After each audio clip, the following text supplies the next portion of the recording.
Okay, should fit. Make sure they don't stick together. Line them up. Fire up the aggro. 3 for a gram. 3 for a gram of silver. And how about if I got dimes? If you got dimes, I'll give you 3 and 3 pizza frites and give you a gram of Shire silver change. 3 for 2 ounces of copper. I got all kinds of deals going on. Explain to people why they should trade in silver. They tilt their head like a dog when they don't understand, and that's my clue to explain to them more. They tend to think, well, it's $1. Why would I want to mess with the dollar? Well, the dollar's messing with you. So you have to get that through your head.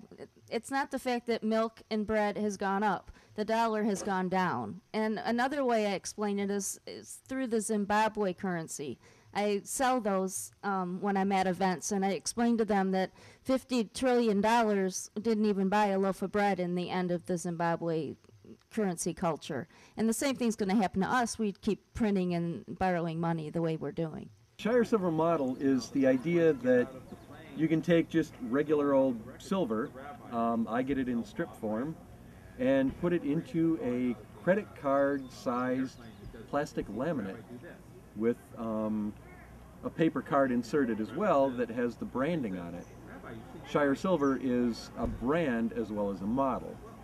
The model has been put into the public domain so that anybody can make their own version of it, just as long as they don't use the Shire Silver brand and claim that it's something that I made. I'm not big on the intellectual property thing, but I believe that trademarks are something that a free market would develop some way of protecting as a fraud prevention kind of deal. So roughly, how much is that gram right there worth? And today's price is about $1.80 in US dollars, Federal Reserve notes. Download the Silver Calculator app today and join with over 5,000 people that are using technology to make trading and bartering with silver a lot easier. Visit whatisthiscoinworth.info to get started.